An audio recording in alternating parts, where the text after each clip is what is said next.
Hey YouTube, it's JFO here. I am so excited to bring you today the transit information for January 2021.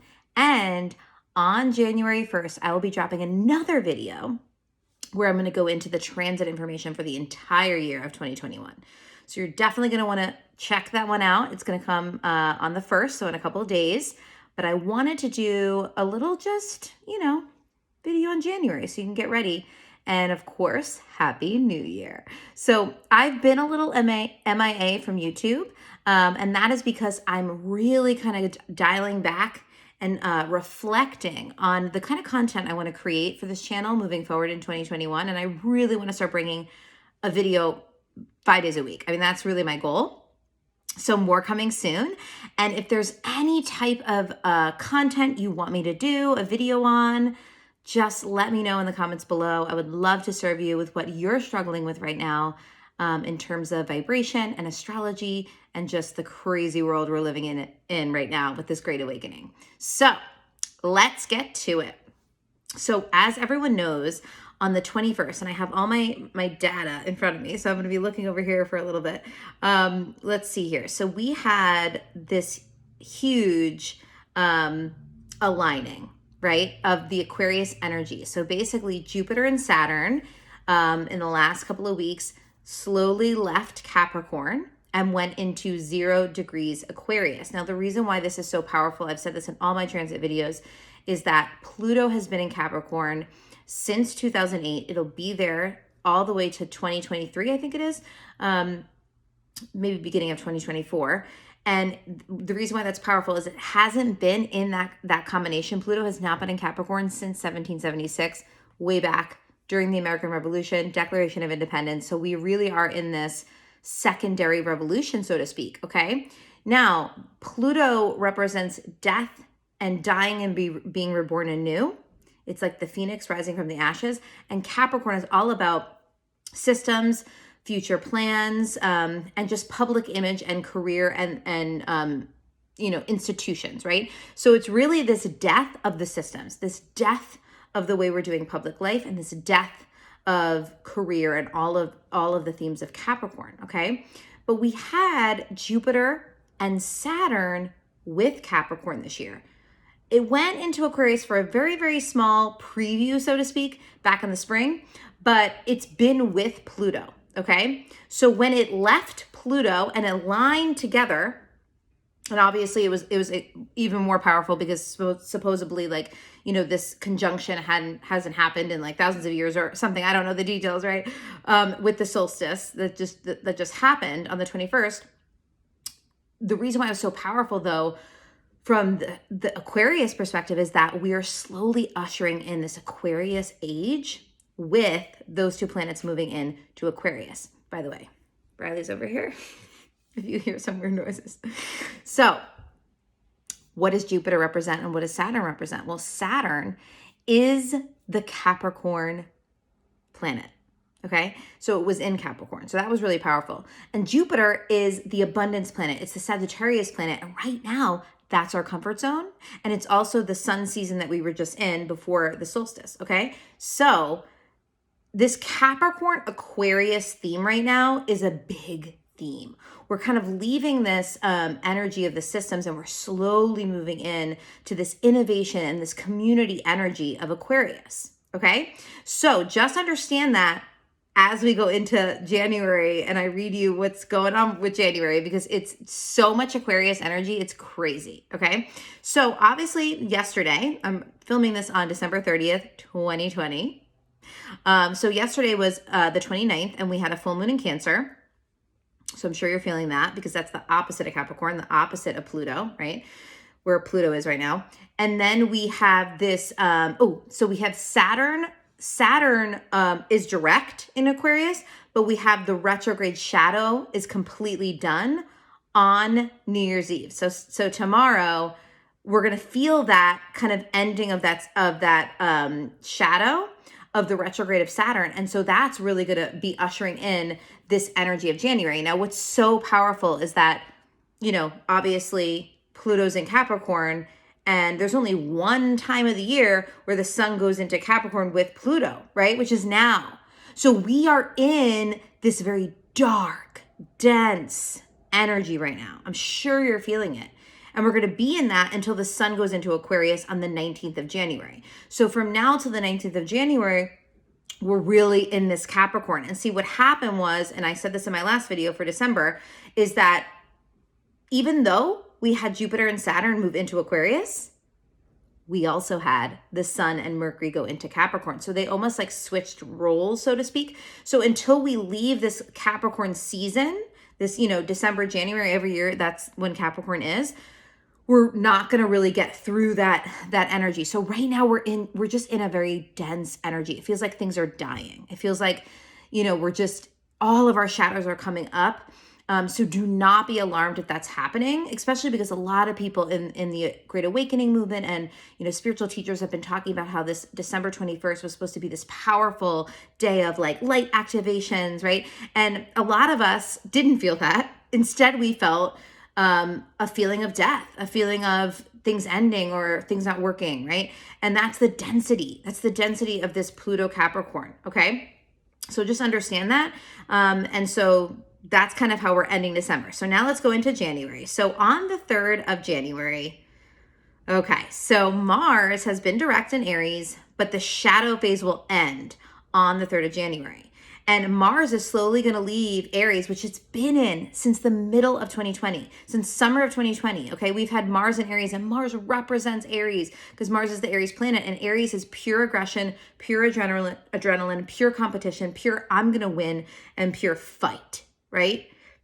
But that's all going to move. That's all going to shift because Mars is going into Taurus on the 6th of January. Okay, and that's also the last quarter moon in Libra. So we'll go into that in a second.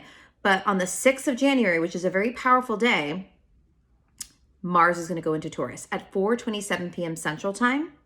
And why this is so key is because we're going to leave that energy of the fight and the aggression, and we're going to go into the energy of money. We're going to go into the energy of stability. We're going to go into the energy of a stable, stoic kind of force of energy, okay?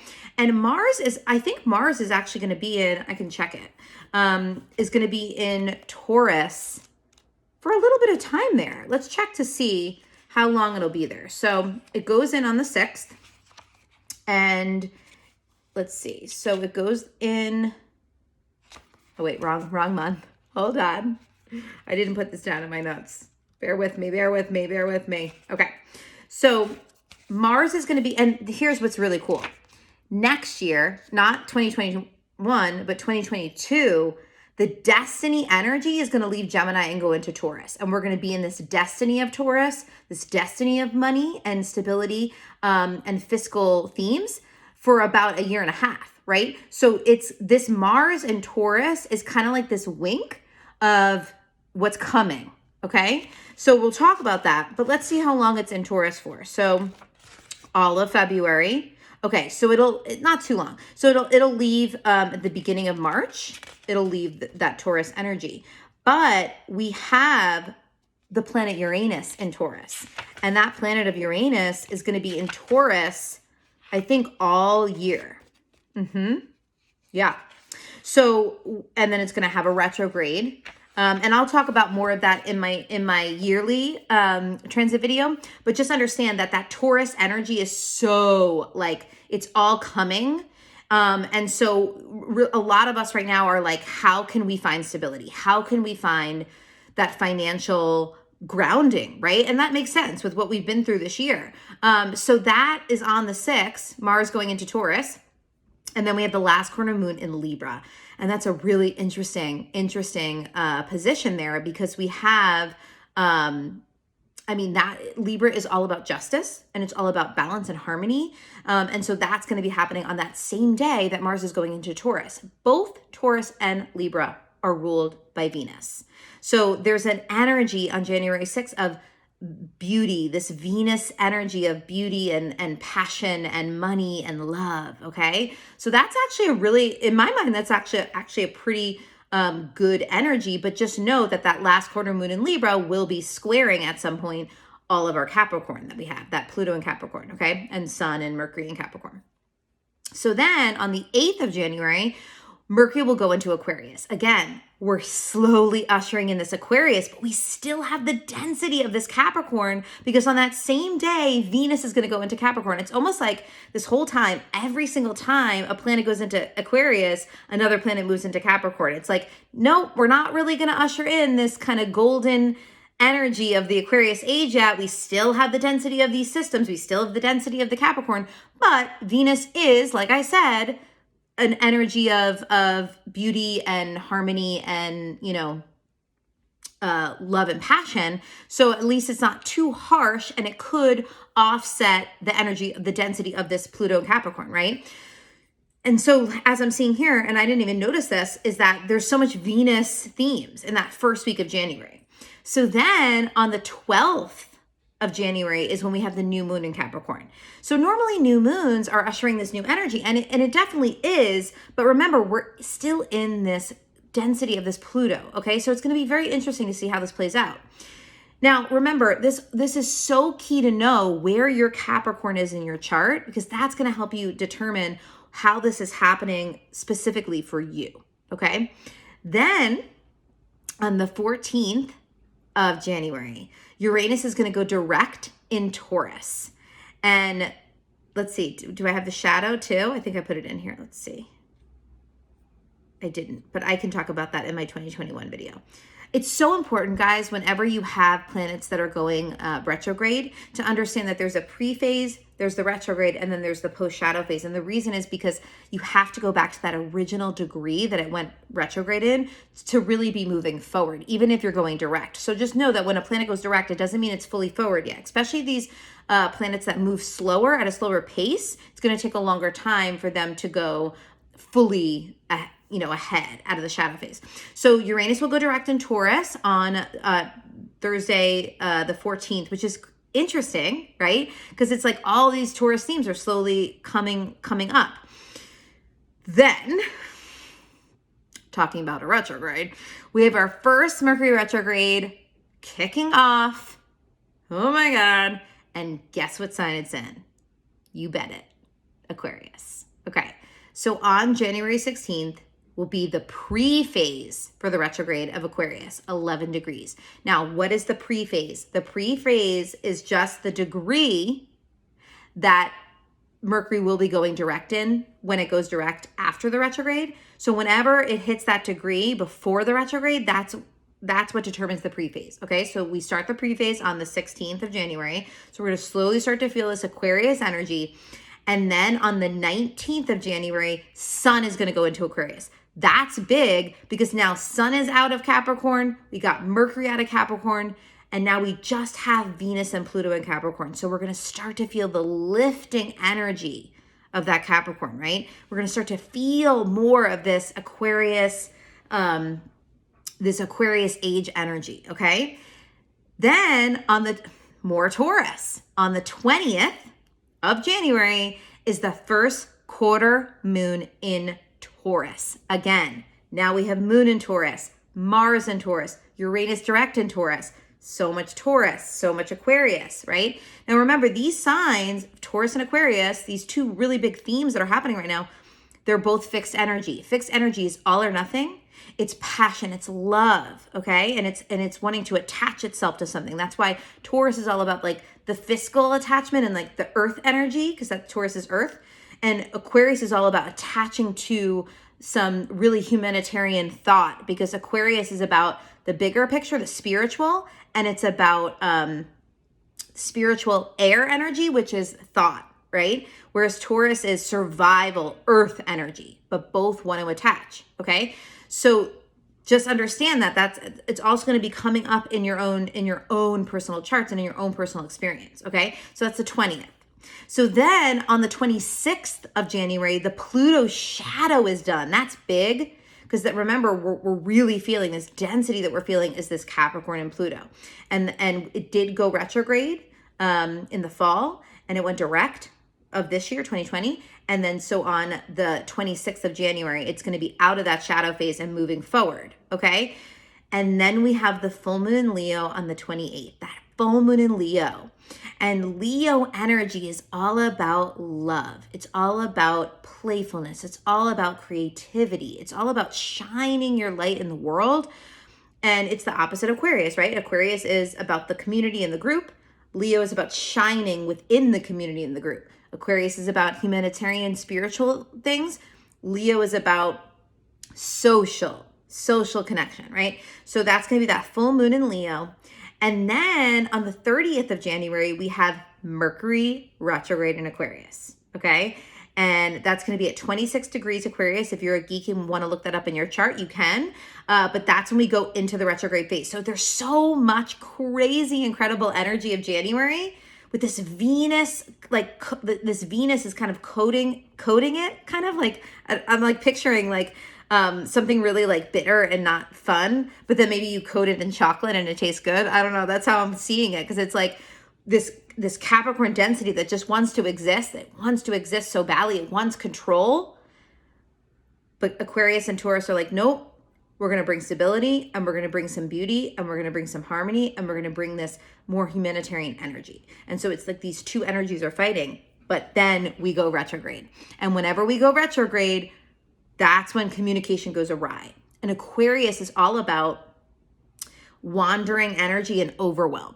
So what we're going to go into with this Mercury retrograde, this first Mercury retrograde of the year, and I think the whole year, and I'll talk about this in my yearly video, I think like this year, 2020, all the Mercury retrogrades were in water signs, and we felt that. It was like the most emotional year of our lives. But this year, all of the Mercury retrogrades are going to, I think, don't quote me on this, are all in air signs. And our destiny, our current destiny right now is an air sign, Gemini. And so this year is all about thought. What are we thinking about things, right? And it's about that communication piece. So we're really kicking off this theme of how do we want to communicate? And is that communication going to be in massive overwhelm, or is that communication going to be in this innovative experience that we're going to create, right? And then we end, well, that's actually the end of January. We kick off February with Venus going into Aquarius, but we'll talk about that when I do my February video. So that was January.